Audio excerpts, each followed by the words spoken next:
At West Track Belize City, we are looking to help you save both your time and money. We've also improved our stock levels to ensure we have everything you might need for your automotive or agricultural needs. Additionally, West Track has added heavy-duty and industrial parts to keep your trucks and equipment running. At West Track Belize City, we understand that your time is important, so we want to bring our services to you at your convenience. Now you can simply send us a message on WhatsApp or Facebook, and we will be right there to help with any questions you may have.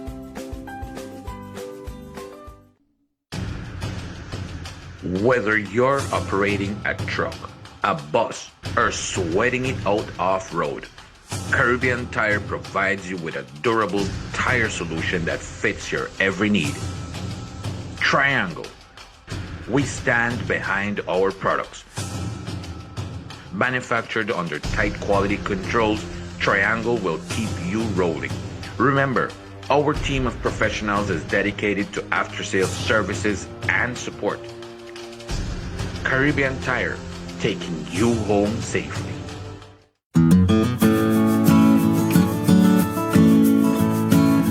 Fleas and ticks are the worst enemies for dogs and their owners. With NexGuard, you have the weapons to fight effectively. NexGuard is an FDA-approved flea and tick killer in a beef-flavored soft chew. It is manufactured by the same makers of Frontline Plus. NexGuard offers safe and effective protection against flea and tick infestation for at least 30 days. The delicious beef-flavored chew makes it easy to administer to your dog. NexGuard is designed to treat and prevent flea infestations and to treat and control ticks in dogs and puppies 8 weeks of age and older. NexGuard is available in 4 sizes of beef-flavored soft chewables. Each size is color-coded and contains 3 tablets. Available at Reimers Feed Mill countrywide. Visit us at your local branch. Reimers Feed Mill, where growing believes.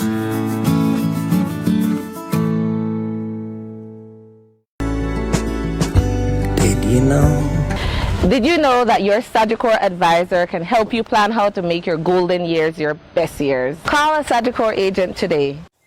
I had a really good time tonight. So did I.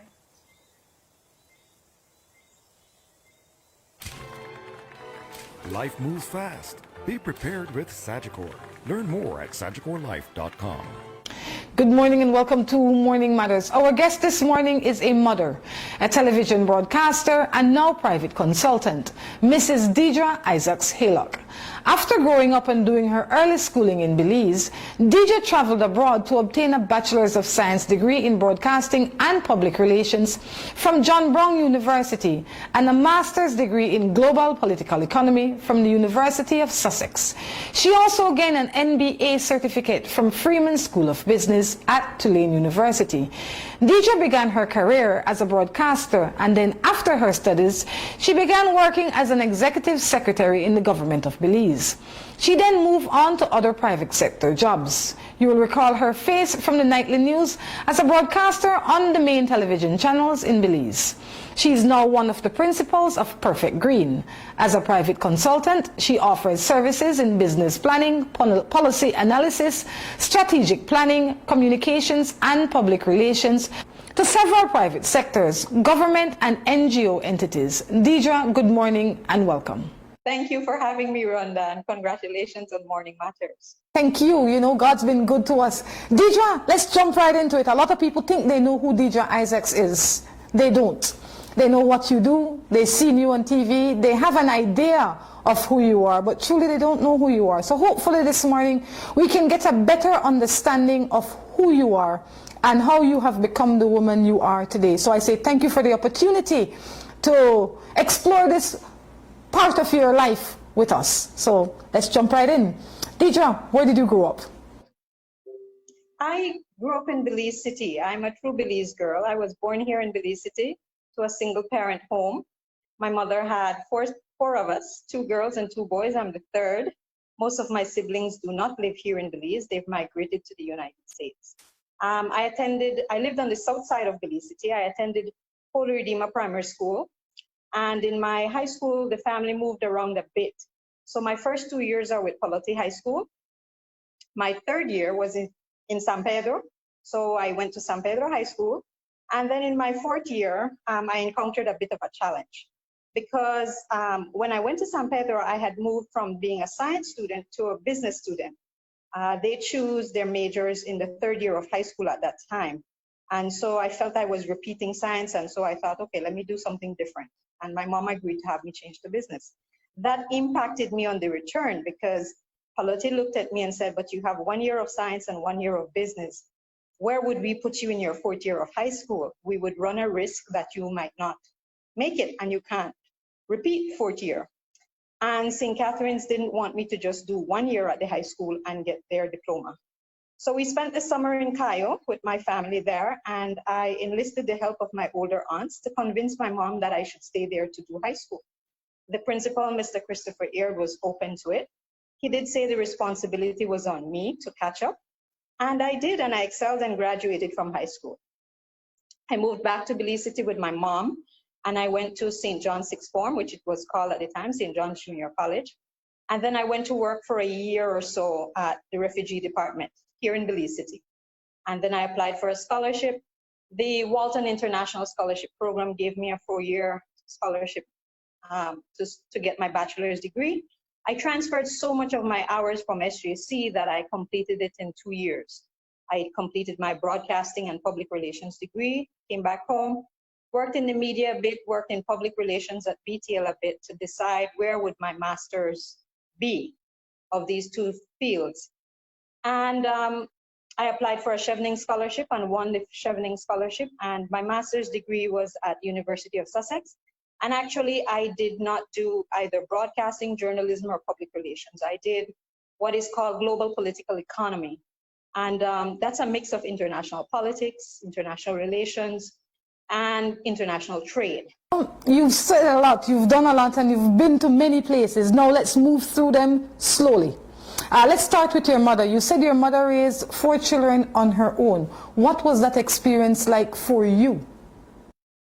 Well, my mother was a teacher, and we grew up on the South Side, but the South Side wasn't what we know it as today. In fact, I don't even think we referred to it as South Side back then.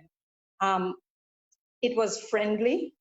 It was very neighborly. It was truly a time when neighbors looked out for neighbors, and neighbors looked out for neighbors' children. So while economically it was challenging, I tend to think that I had a happy childhood. I think the experiences and how my mother raised us propelled and shaped who I am. And I think to a certain degree, if you talk to my older siblings, they will say I was a little bit more spoiled because I was allowed to speak my mind more. My mom allowed me to say when I didn't agree with something. It didn't mean that I would get what I want, but she allowed me to say when I didn't agree. And I remember her saying to a teacher once when she went to pick up my report card at school, when the teacher said, I have a long list of complaints about Deidre. And she said, she talks too much, she talks too much, she talks too much, she talks too much. And my mom said, I understand. He says, but I will not try to change who she is, because maybe her ability to express herself will be how she earns her living in the future. And I'm not going to take that away because I don't know what she will be in the future. Maybe she saw the fact that you might move into broadcasting. You eventually started working in television. When you were growing up, did you like television? And who were some of the broadcasters that you found fun? You know, the funny thing, growing up, we didn't even have a television. We would go to the neighbor's house to watch TV. So we didn't have a television. We played outdoors a lot. So I can't say that the influence from broadcasting came for that. I think my first introduction to it was at junior college, at SJC, when I met Tanya York. And you know Ed York, her dad, was in charge of Friends FM on BCB at the time.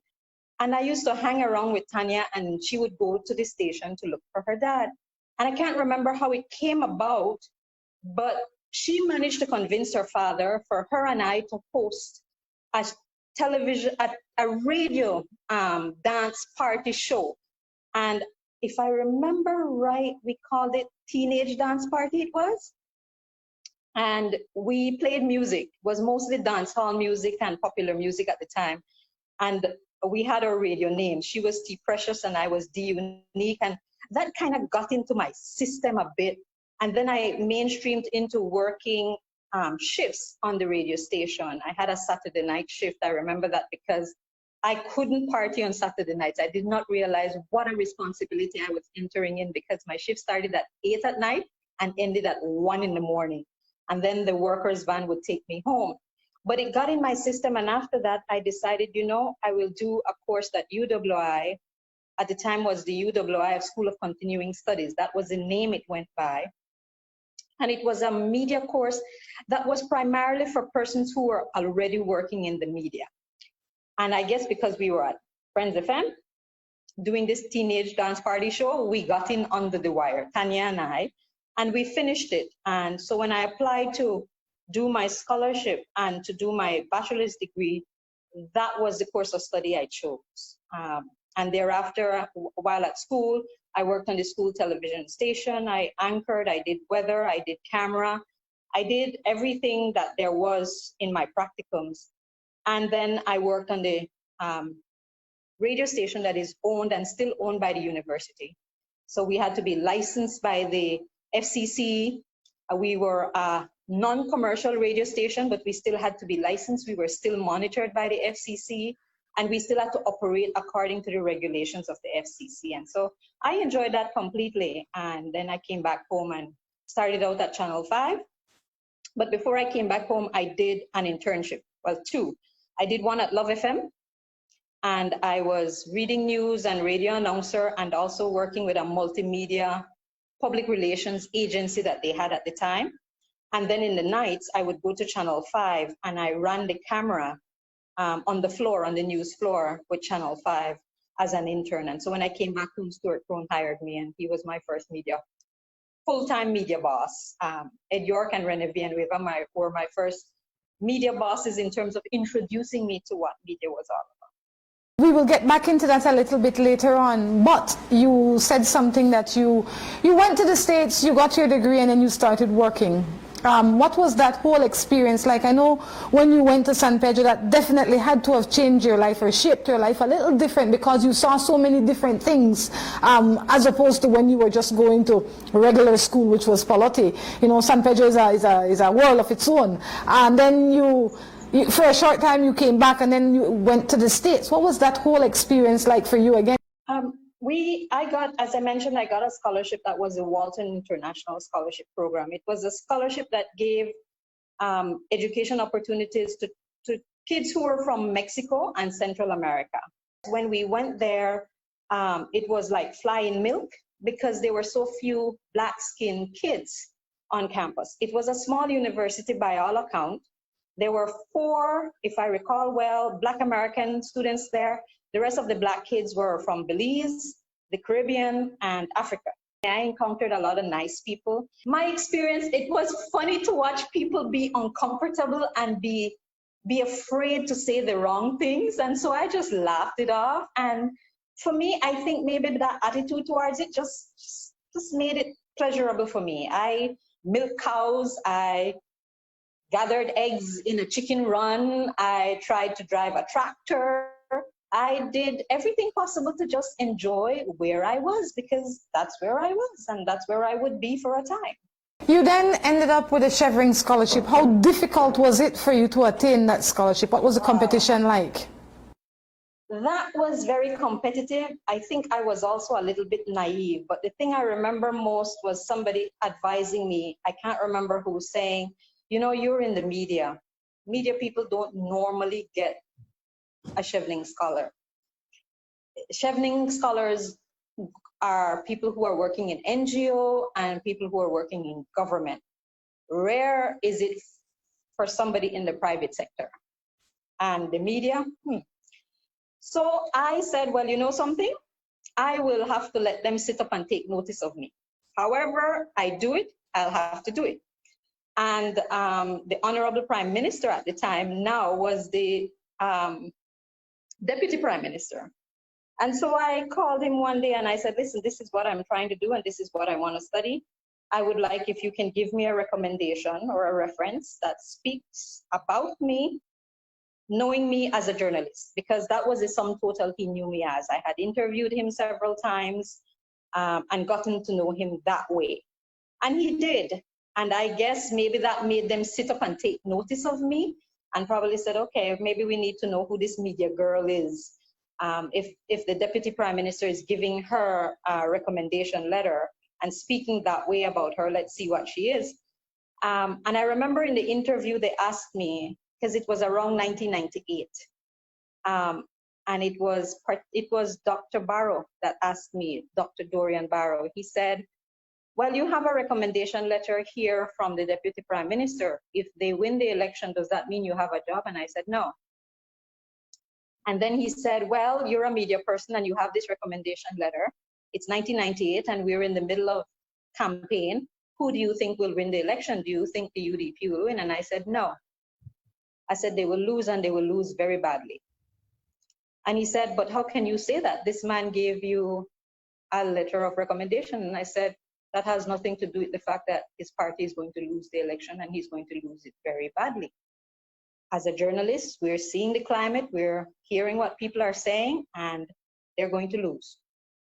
He's not going to be the Deputy Prime Minister come the end of this election. And they did lose. And I think I remember that because I remember having to make myself stand out. I remember the same Dr. Barrow asking me, he says, so tell me what you're going to go study international politics and international relations. Tell me what you think about the situation between Belize and Guatemala. And I said, the Belize-Guatemala dispute. And he says, it's the Guatemala-Belize dispute. And I said, well, I think that's just the problem. We keep putting Guatemala first when we should be putting us first, because we're the ones whose territory is threatened. And maybe if we start thinking about it that way, then our approach is going to be different. So it is the Belize-Guatemala dispute for me. And he said, oh, and I answered his question. And I just went in there with a mindset that I had to differentiate myself somehow to be able to get this scholarship. And those are the things that I tried to do to differentiate myself. We're going to take a break. When we come back, we'll be coming back with a little bit more of your story. Whether you're operating a truck, a bus, or sweating it out off-road, Caribbean Tire provides you with a durable tire solution that fits your every need. Triangle. We stand behind our products. Manufactured under tight quality controls, Triangle will keep you rolling. Remember, our team of professionals is dedicated to after-sales services and support. Caribbean Tire, taking you home safely. PTEC has been in Belize now for more than 6 years. We specialize in residential and industrial high-quality glass windows and doors. I'm Melvin Reimer from Discount Auto Sales. I chose PTEC windows because I'm quite impressed about the way they're manufactured. These are double pane glasses. They're called low E. That keeps out a lot of the heat. Check us out at p-tek.com or give us a call at 671-3842. PTEC Windows and Doors, a leader in its class.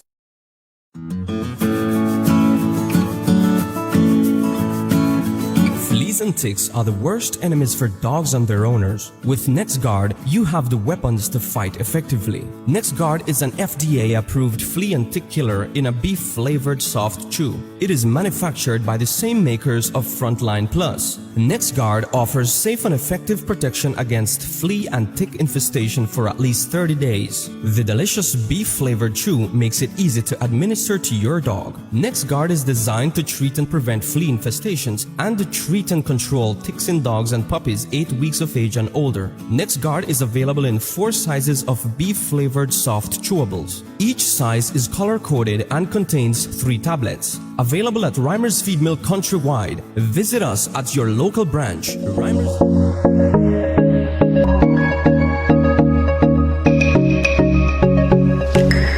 Here at Coop Sheet Metal, we believe our job is very essential in serving our customers.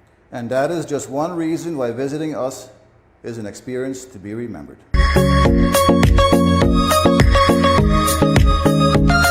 Here at Coop Sheet Metal, we have a reliable fleet of trucks. We specialize in countrywide delivery of all our material.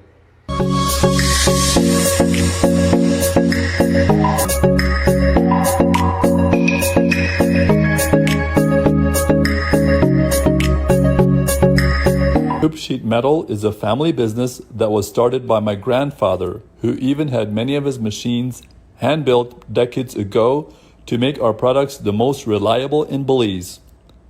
Come visit us at our new facility on Iguana Creek Road, just past the Belize River leading to Spanish Lookout. Me and my Marie shops in Inland Lake. Me and my Marie shop in Indiana. I'm in Rhonda Beach, California with my Marie Sharp. Me and my Marie shops in Kabul, Afghanistan. Me and my Marie shop at Hertfordshire, England. Me and my Marie shops in Taipei, Taiwan. Marie Sharp, world-class products produced in Belize. I choose Happy Cow cheese because of its perfect portion sizes, and I can travel with it. Because it's nice and soft and creamy, and it goes smooth on your bread. I choose Happy Cow cheese because I eat it with my beans. I eat it with my fried jack. And you know why? Because it's nice. Most of all, when you're on the plane, you know they only give you some crackers, and you could just take one out and enjoy it with Happy Cow cheese. I'm Miss Baker, and I choose Happy Cow cheese because it goes well with all the stuff I bake. Happy Cow cheese. Look for it in a store near you. Distributed in Belize exclusively by Emilio Ahmad and Sons Limited. I chose Galen because of its strong reputation. Great scholarships. I came because I can take all my classes online.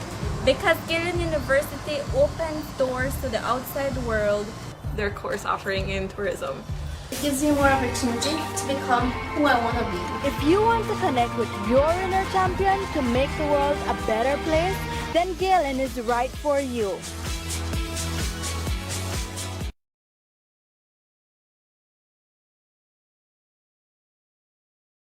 New Buildings Limited is the company of choice when it comes to design, fabricating, and erection of wide-span metal buildings in Belize. At New Buildings, we have a team of well-trained professionals that can produce the most innovative and durable metal structures. Be it domestic or industrial buildings, we can get it done for you. We have put together some of the most outstanding metal structures in the country. We also do estimates and consulting. Visit New Buildings in Spanish Lookout or give them a call at 631-8723 or 610-5185. New Buildings Limited, the experts when it comes to metal structures in Belize. Did you know that it's best to keep the lumber stored in a dry place? At KT Enterprises, all our wood is stored in an enclosed space. To provide our clients with the highest quality, we allow you to personally select your lumber if you choose, and we deliver countrywide. Be it deck board, beams, and imported hardwoods such as red oak and white ash. At KT Enterprises, we provide you with the highest grade in treated pine, construction grade plywood, and imported hardwood, delivered to your door. We continue to build Belize by reforesting its pine forest. Visit us today at 2.3 miles Iguana Creek Road or give us a call at 671-0114 or 672-0114. Welcome back to Morning Matters. Mrs. Deidre Isaacs-Haylock in with us this morning. Mrs. Haylock, welcome back. You came back with your master's and then you became the executive director at the Belize Alliance for Conservation. Why there? To be honest with you, there was no thought about taking that job except that I was dead broke. My thesis was done. I had a master's degree and the expectation is, girl, it's time to work. You know, so I took that job. Miss Joy Grant, who is now the governor of the central bank, was the chairperson of Bakongo. And she was from Program for Belize, and Program for Belize was one of the 4 organizations that started Bakongo. It had never had an office up until that point. So I was literally its first staff member. The office was in the attic of the Program for Belize building. And I remember I had to buy every chair, every computer, every filing cabinet, every stitch. I had to figure out how to furnish an office on a slim pickings NGO budget. I begged a lot. I got a lot of stuff by begging courts, by begging business persons, by begging alliances. So a lot of the furniture were not bought, they were begged for and were given to us. But to be honest with you, when I took that job, I had not a single clue what was coming down the wire for that job. I knew it was an advocacy related organization. I knew there was going to be a lot of communications work. I knew I was going to have to be representing the organization a lot, but I didn't know the heat that would come with having that position, because I couldn't even fathom the issues the organization was taking on. And so as it went along, it was like baptism by fire, and it was learning as you went along. Thank God I had a supportive board. I had a supportive chairperson. Miss Grant was very supportive. I had a supportive second chair, who was Miss Melanie McField. She's now affiliated with Healthy Reef. And I really enjoyed that job despite the heat. One would have expected that you would have come back and continued your journalism career. Why did you not pursue it any further at that time? I went through a bit of searching, trying to determine what I would study in the first place. There were several things I was noticing in the media, although I loved it. I realized that, girl, you ain't gonna earn no money doing this thing. And girl, you ain't gonna go nowhere doing this thing, because Jules is the editor and his daddy owns the station, and there ain't no way you're gonna unseat him. And then I looked at Love FM and I said, well, Rene Villanueva is the owner and he has a son that is my age, and there ain't no way you're gonna aspire for anything there either, child. And then I looked at Channel 5 and I said, okay, Stuart Crone is gonna stay there for all it's worth, because that's his station and he owns it. So guess what? You ain't going down that road. You have to do something different.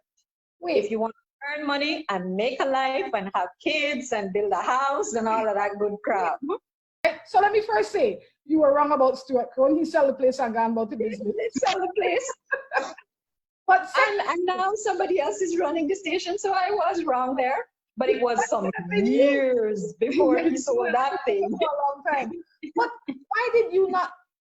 Could it be that you were just not passionate about it enough to not go on your own? Because then when you came back, you would have been one of the first people to actually step out on your own and to kind of pioneer the way in a different angle, or you just couldn't be bothered with that at that time? No, I think my issue was that I was still searching. I was young. I came back home with my master's in 1999. So if you do the math, take 72 from 99, you know how old I was. So I was still young, and I wasn't about to take on no loan, or I was searching. I wasn't about to anchor into something without having searched around for how I wanted to use this knowledge that I had gained and where I saw myself. And my sister describes me as the perpetual student, right? That's how she described me once. And I think that maybe that's an apt explanation, whether I'm in formal education or outside of formal education, because I always end up going into something where I'm going to learn. So I have this constant searching. And so I didn't see myself at that point locking into something. Not that it wasn't an honorable way to go, not that it didn't dawn on me, but I didn't see myself locking into that. I felt that there was a lot more that I needed to learn, and particularly to learn about my own country. And so I started pushing myself into little holes that I thought would expose me more. And I would imagine then that would be why you have had so many different positions in so many different organizations. That would probably reflect you searching and trying to find a place that you are most comfortable and you can be your best self at. So first people would have said, oh, Deidre can't hold a job. But when you look at the bottom line, you recognize through this conversation, of course, that you like those jobs, you just didn't love them. They did not fulfill your spirit, I would imagine. Now you are on your own. I am. I think while I had many experiences in terms of agencies I was aligned to, every one of the jobs called on my knowledge for communications, my knowledge of working with the media, my knowledge of trying to shape messages. And so when I took out on my own, that's what I ended up doing. And it was highlighted to me by a friend. I left government, I came home, and he was talking to me once and he said, so what are you going to do now? And I said, well, I'm going to chill a little bit and then I'm going to try to find something else. And he says, well, you don't need to hurry to find that. He says, you can self-employ. And I said, huh? Because it didn't dawn on me to do that. And he said, yeah, he says, you can be a consultant. And I was like, huh? And he said, you do communications, you do marketing, you know the media, you know to develop messages to get to get people's agenda out. He says, so you can be a consultant. We're going to get into a little bit more details in that in the third segment, but I want to go back a little. You worked with a lot of NGOs. You also worked with the government. You went from, I think you were working for IDB, and then you went to work for the government. Some would say that you left, or the reverse, and then we went to work for IDB. Why would you make that switch? When I worked for the NGO, you learn very much how the NGO sector works, how the NGO sector operates, what role it plays, and the positive good that it can have in developing the country. The NGOs, their primary stakeholder, their primary adversary many times is the government. How the government makes decisions that impact the people, that impact NGO agenda, NGO development, the civil society development. And so I wanted to understand from the government perspective how decisions are made on that other side. I know how NGO make decisions. I know what their premise is that they stand on and what the value is that they play. Now I wanted to appreciate who's this beast that I ended up going up against twice for the solid waste project and then for the Chaleo Dam. I wanted to understand that. But again, you will find that a lot of the way I make decisions, sometimes people say they don't see the logic behind my decisions. I remember when I decided, this heat with the NGO, I'm bored, I'm tired, I really don't need this. The salary ain't that good. I've learned a lot. Now I want to go explore something else. I wrote a letter and I sent it out to 5 different places. Some were private sector and then 2 were public sector, Beltrade and the Ministry of Foreign Trade. And this was my letter. There, whoever you are, the name, this is me. If you have a use for me, call me. If you don't have a use for me, stop me in your filing cabinet and call me when you think you do. Literally, that was my letter. I had a job.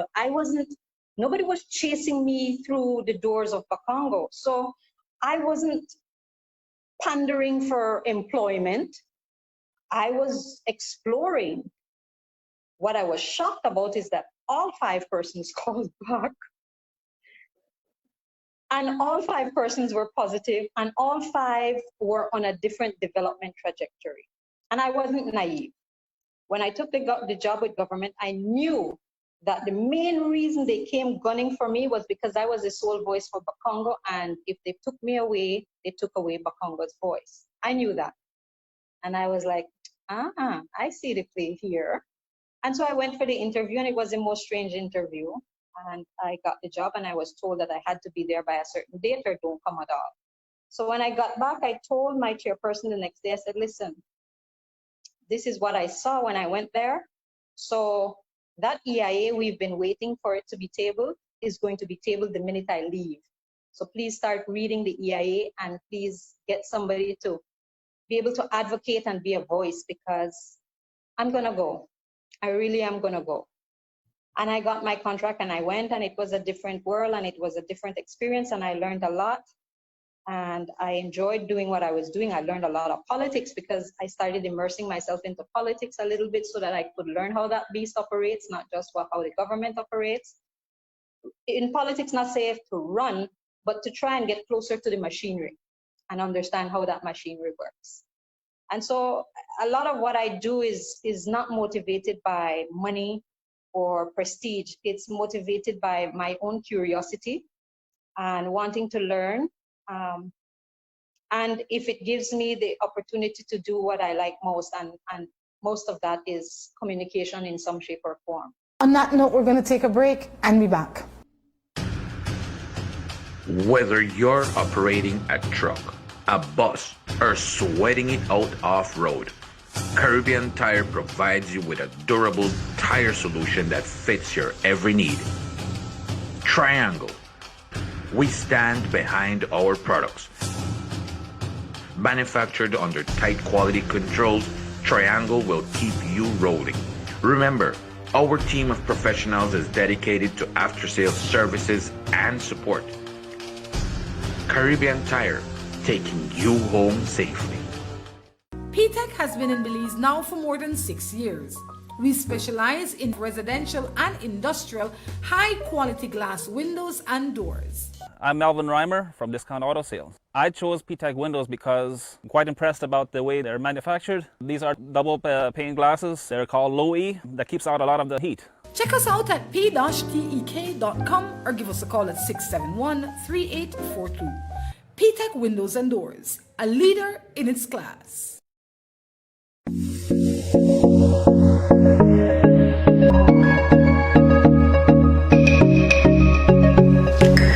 Here at Coupe Sheet Metal, we believe our job is very essential in serving our customers. And that is just one reason why visiting us is an experience to be remembered.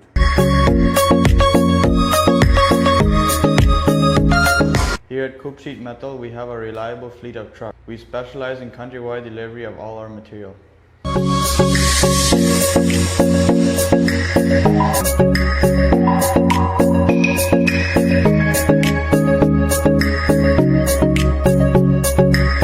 Coupe Sheet Metal is a family business that was started by my grandfather, who even had many of his machines hand-built decades ago to make our products the most reliable in Belize.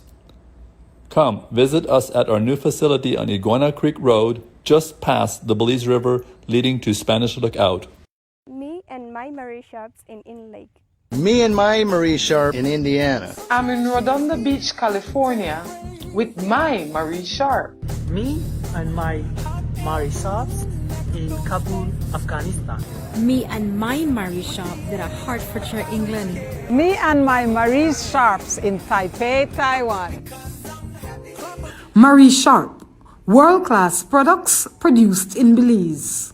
I choose Happy Cow cheese because of its perfect portion sizes, and I can travel with it. Because it's nice and soft and creamy, and it goes smooth on your bread. I choose Happy Cow cheese because I eat it with my beans.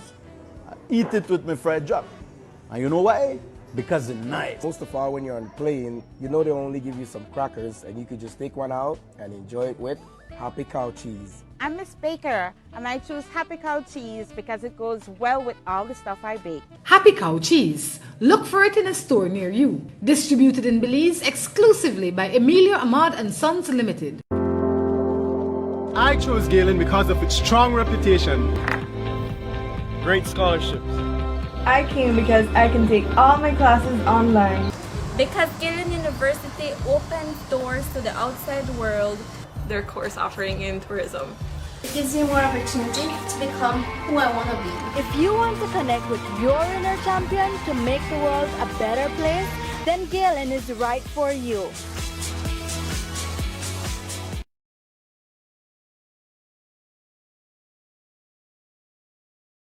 New Buildings Limited is the company of choice when it comes to design, fabricating and erection of wide-span metal buildings in Belize.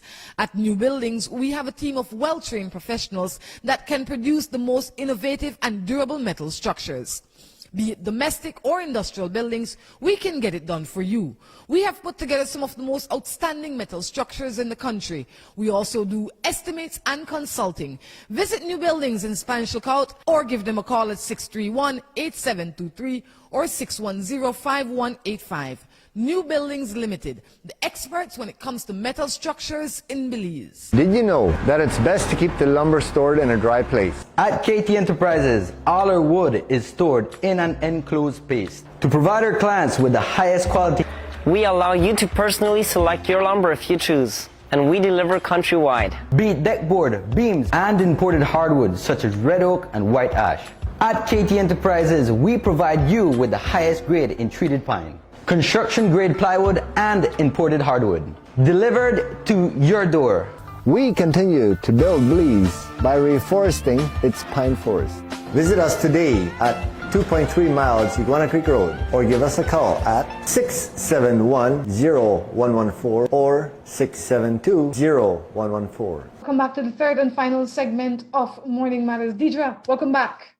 We ended the last segment with the fact that you explored a lot of options, but in exploring a lot of those options, at some points in time, you had to have been defending some people, and then I would say the next day, but it wasn't literally the next day. The next day you were riding on the train with those people. Some people may say, you know, Deidre, how is it that you can do that? Because that has to do something to your spirit when you are sitting in those rooms. We live in small society, so you have to run into these people. What's that like for you, and how do you manage it? Well, I think because our market is small, it becomes very emphasized. For example, it happens to media persons. One night they're reporting for Channel 7, the next night they're reporting for Channel 7. If you look over the history of the older reporters, Audrey Matura went through that, myself went through that, Jim went through that a couple of times, Jackie Woods went through that. We all moved from one media house to another.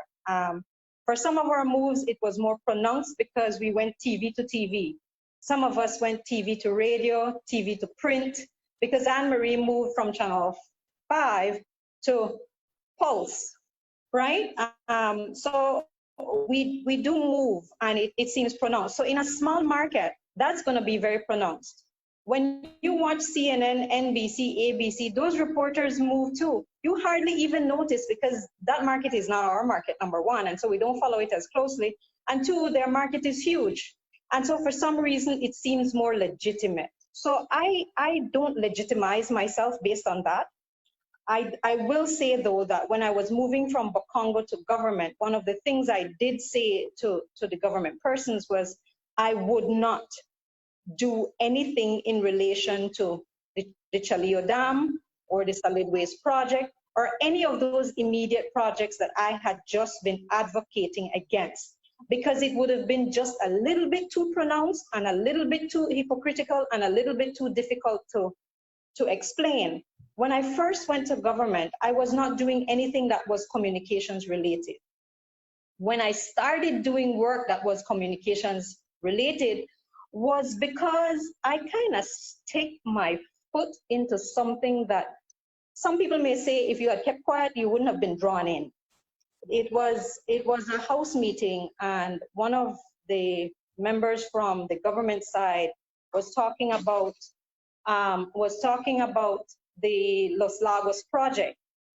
And he said in response to then the leader of the opposition, who is our prime minister now, that project has become radioactive because of the things you all have said about that project. And I was sitting listening to it, and like somebody who does communications work, somebody who understands that you can overcome a negative image by doing the right things and position things rightly, I wrote a memo to my boss, and I said, and the memo was entitled Overcoming the Radioactivity of Los Lagos. I used his words, and I gave a list of things that can be done to show people the value of that housing project and to move the housing stock. And I submitted that. And it was that opened the door for me to start to do communications related type work, because the memo came back out, not with my boss's signature, but with the prime minister's signature, asking me to go meet with the people at DFC, two of the board members and the then executive director, and talk about how can we better position that project and better promote that project. Government had already built the houses, government investment had already been made, and they needed to be sold. They needed people to live in them. And that's how I started doing communications work as it relates to the government. So when people, that kind of pronounced emphasis, I think is because our market is small. And so I don't let it validate me one way or another. If in my good conscience, I can live with it, then I can live with it. And it really wasn't for the public. My question really was for you. How do you manage it? That was my question. However, as I said, my first question was I would have nothing to do with the projects that I was related with. I would have nothing to say with about the previous agency that I was related with. I made that line so stiff that when the previous agency came to me and asked me to testify in a court case, I said, I now work for the government. Yes, I work for you. I now work for the government. I will not do that. You have many other people that are as knowledgeable about these projects, as knowledgeable about the issues that the organization is fighting, as knowledgeable about the good that they're trying to achieve. You do not need me on a stand to make that case for you in the court. I have left, and I would ask you to please draw from that, because doing so would put me in conflict, not just with the job I have, but with you as well, and it would not augur well for your case. What drew you into consultancy, and how's the market in Belize? What drew me into it, really, it was a foreign concept to me. I never thought about that. An in-law, a cousin-in-law, brought it to my attention that I was in a position to be able to do that, and how I could use my knowledge and my skills to do that. How I approach my consultancy is I have a skill, I have a knowledge, and how do I use it to benefit you? One, I try to get to know who you are, how you do what you do, why you do what you do, what is it you're trying to accomplish in doing what you do, and why is that important? And then I sit back, and the strategies I write or the advice I give draws from my knowledge and my expertise and from my appreciation of who you are. I am not somebody that will come in and try to change you and what you do. What I will try to do is add value to what you do and what you are very good at doing. How do I make you do that better? How do I make you more effectively put that message out there?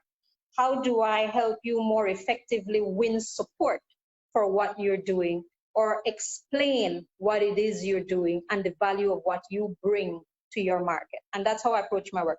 Consultancy is fickle. We have a motto that says feast or famine.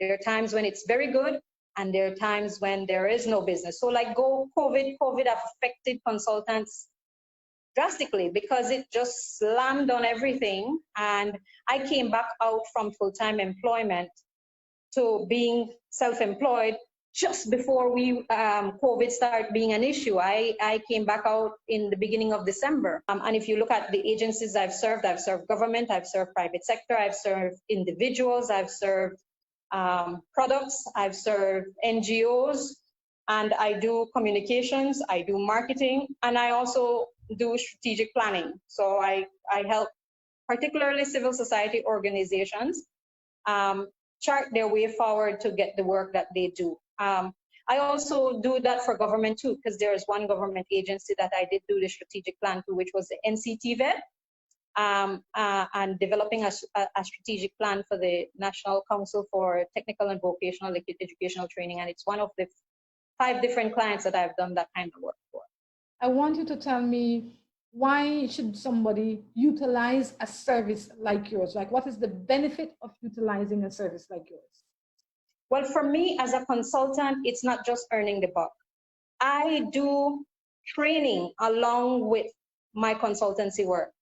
And I evolved into doing that because I realized that you just come in and you develop a strategy and you say, here's your strategy, that's what you paid me for, and then you walk away.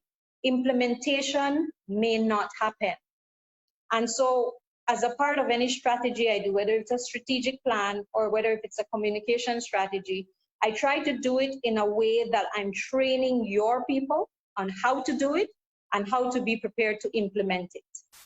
So that by the time I leave, you're able to pick that ball up and run away with it. Some people have said, well, do the takeaway business for yourself, because if you teach them how to do it, they won't have to come back. That could be true, but in my experience, not necessarily, because the same people come back and they ask you. My proudest moment is when I walk into a place and I see them using what I produce for them as a consultant, or I see them using it in the public domain. One of my clients that immediately comes to my mind, past clients some years ago, was BWS. I had not walked into that office to pay a water bill in a long time. I don't necessarily am the part of the family member that pays the water bill or goes to pay the bills. So I went there for a different purpose. And I walked into the lobby and I was like, wow. Because I remember when I was there, I talked about branding and I talked to them about understanding the very simple things as to what exactly is that shade of blue they use and that shade of orange they use. What are their motto? What are their principles? What is their ethics? What is their vision statement, their mission statement? And I walked in and the branding was so strong in the office, in the common area. They had painted it and learned the right shade of blue that they had, the right shade of orange they had, and they had their principles painted on the walls. And then I didn't get to go into their boardroom, but my husband did for a different meeting. And it was all around them. And I said, you need to be proud of what your vision and your mission is. You need to let it be seen in your workplace. You need to let your employees understand that so that they can be ambassadors for you. And one of the most visible ways to do it is to surround the workspace with it, that they see it, they're reminded of it every day. And he took pictures of it on their wall, that they have it in their boardroom. And I was like, wow. And the day when I was there, one of the employees came down the stairs. She is mid-level management. And I looked at it and I said to her, oh my gosh, this gives me goosebumps. And she says, you know, we still use that strategy that you gave us. We still refer to that. And we still let that guide us in a lot of what we do for communications internally and externally. And for me, that's an accomplishment. You've been in and out of the media, and I don't want to stay there, but I feel that you are very vocal where that is concerned. Do you think that there is such thing as independent media in Belize?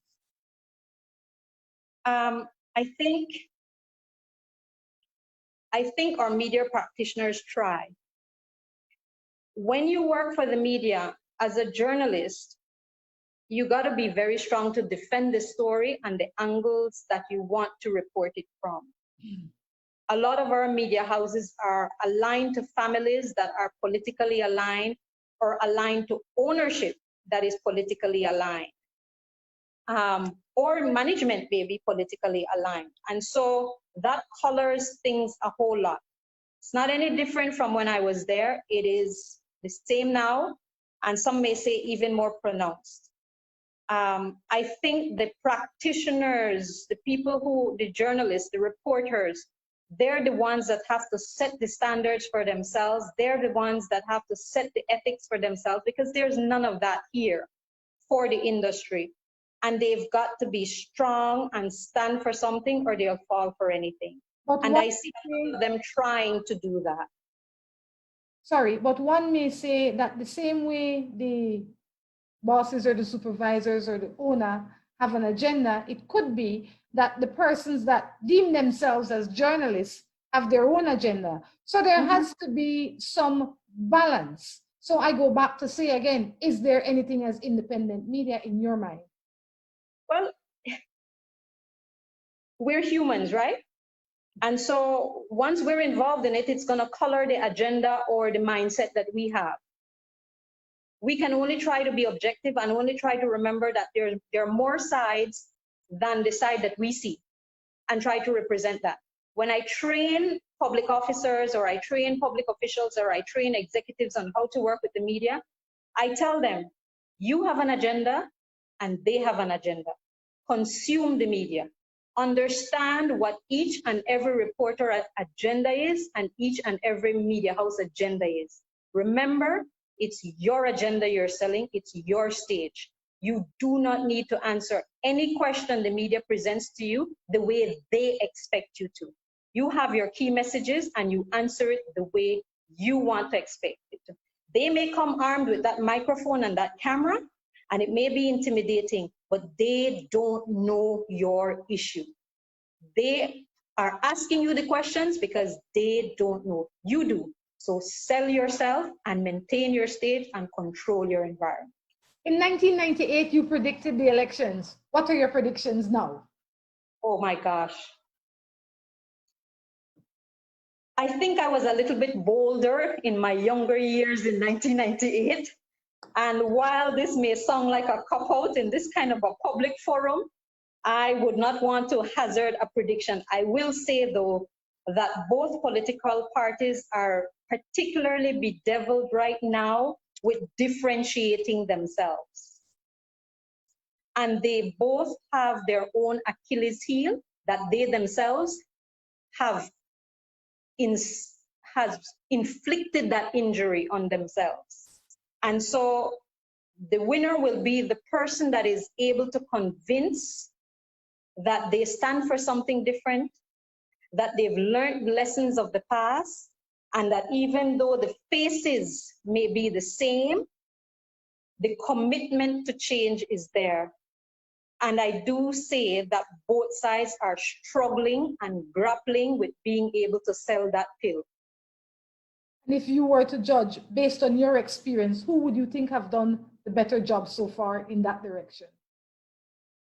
Girl, I would say there is no clear winner.